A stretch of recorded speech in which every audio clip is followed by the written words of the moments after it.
आज चाहिँ हामी सलेश गबरको फुलबारी मेलामा आएको। अब यहाँबाट चाहिँ स्टार्टिङ रहेछ। यो ठाउँको नाम चाहिँ यसलाई सलेश फुलबारी भन्छ हैन। यहाँबाट चाहिँ हामी अगाडि बढ्दैछौँ। यो चाहिँ जोस इन्ट्री रहेछ। भिड चाहिँ एकदमै छ यहाँनिर। नेपाल इन्डिया कता कताबाट मान्छेहरू आइरहेछ। यो चाहिँ मेलाको इन्ट्री। यहाँबाट इन्ट्री हुँदैछ। यो गेटबाट इन्ट्री हुन्छ हैन हाम्रो। यहाँ हामी अगाडि गएर हेर्नेछौँ के छ। यहाँनिर चाहिँ वान डे फुल भनेर जानिन्छ यो ठाउँलाई चाहिँ। यहाँनिर चाहिँ एक दिन मात्रै फुल्ने फुल देखिन्छ अरे। त्यो चाहिँ हामी अगाडि हेर्छौँ। अहिले चाहिँ हामी अगाडि बढ्दैछौँ है त। यो चाहिँ मेलाको साइडको भ्यूज। यहाँनिर यसरी बेच्न ल्याएको छ सामानहरू। यहाँनिर स्टार्टिङ हुँदैछ यो चाहिँ आजको। हजुर अगाडि हेर्दै जानुहोस्। यो चाहिँ मेलाको भ्यू। मान्छे हेर्नु। उयो बारीको जङ्गलमा चाहिँ त्यो मन्दिर र त्यो फुल फुल्छ होइन। अब हामी अगाडि हेर्दै जान्छौँ के हुन्छ। यो चाहिँ मेलाको बाटोमा हिँड्ने साइड भ्यूज।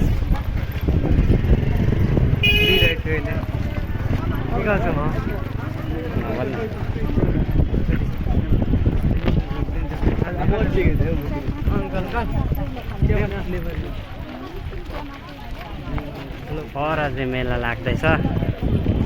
पर चाहिँ पिङहरू पनि रहेछ। खेल्ने कुराहरू पनि रहेछ होइन। यहाँनिर चाहिँ मान्छे हिँड्दैछ। एकदमै भिड छ यहाँनिर चाहिँ।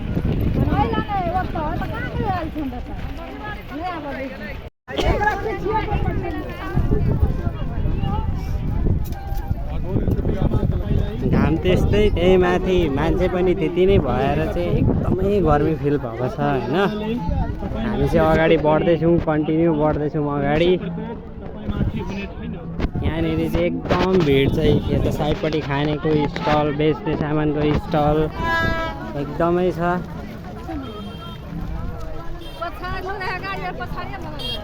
हामी चाहिँ हिँड्दैछौँ भ्लग बनाउँदै होइन। यतापट्टि चस्मा। यहाँ हाम्रो काले भाइ। हेलो भाइ। यता हाम्रो अर्को भान्जा। के छ भान्जा? एकदम ठिक छ सबैको। यहाँ केटाकेटीहरू ट्र्याम्पोलिन खेल्दैछ। यी मजाले खेल्दैछ ट्र्याम्पोलिन। हामी अब लगभग पुग्नै आँटिसकेको छौँ। त्यहाँ जङ्गलको छेउछेउ आइपुगिरहेको छौँ।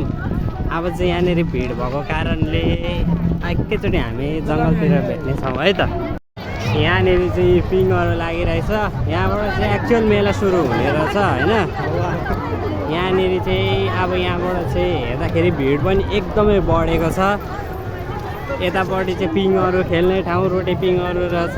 त्यहाँ गाडीहरू घुमाउने रहेछ होइन।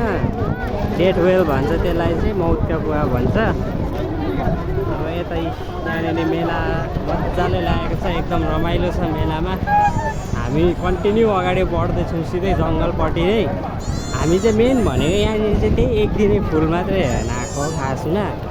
के रहेछ कसो रहेछ हामी चाहिँ त्यसको बारेमा बुझ्न आएको। यति भिड देखेर चाहिँ म चाहिँ छक्कै परेँ क्या। म चाहिँ एकदम 7-8 वर्ष पछाडि आएको होइन। यति भिड हुन्छ भनेर एक्सपेक्ट नै थिएन। आज न्यु इयरको दिन त्यही पनि एकदमै भिड रहेछ। यतापट्टि खानेकुराको स्टल रहेछ। खानेकुराको स्टलहरू छ यतापट्टि। हामी चाहिँ कन्टिन्यू अगाडि बढिरहेछौँ। हामी चाहिँ अब आइपुग्न आँट्यौँ है त। मेन पोइन्टमा हामी चाहिँ आइपुग्न आँट्यौँ। यहाँनिर चाहिँ यति भिड छ कि यति भिड छ यहाँनिर। हाल खराब भइसक्यो गर्मीले। हिँड्दा चाहिँ हामी यहाँनिर एकदम पाकिसक्यौँ गर्मीले होइन।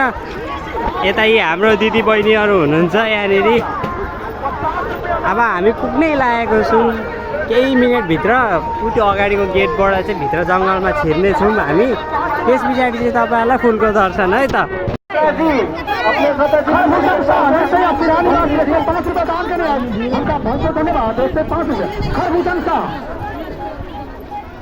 गणेश चौधरी इनरवा 6 निवासी सलेश बाबा का नाम था।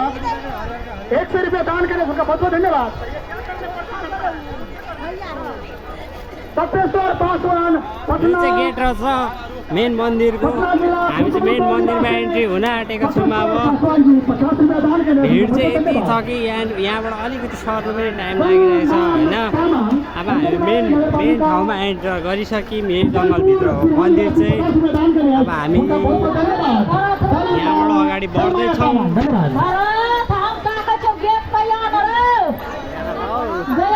मान्छे हराएर एनाउन्स गर्दैछ।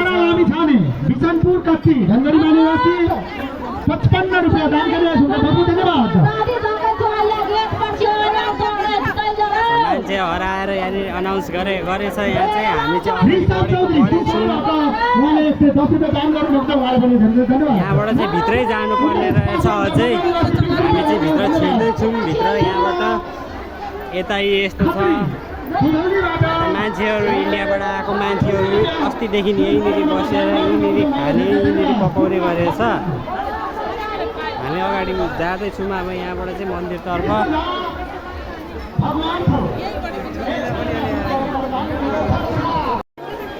त्यो मन्दिर चाहिँ फुल चाहिँ उताबाट देखिसक्यौँ। हामी अगाडिबाट देखाउँछौँ है त।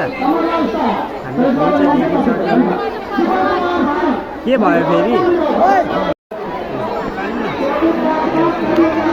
वन्डरफुल।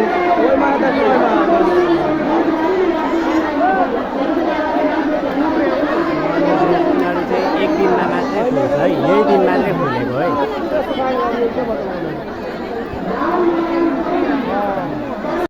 यही हो है वन्डरफुल। यो चाहिँ एक दिन मात्रै फुल्ने फुल यो चाहिँ। यहाँ चाहिँ मन्दिर छ होइन। यो चाहिँ वन्डरफुल वन्डे फ्लावर भनेर चिनिन्छ।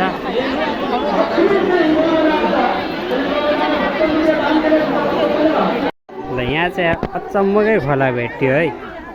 यो चाहिँ यो पानी चाहिँ कहाँबाट आउँछ कहाँ जान्छ केही पनि थाहा छैन अरे। यो चाहिँ यही जङ्गलभरि मात्रै छ। यो चाहिँ खोलै अरे नदी नै भन्छ होइन।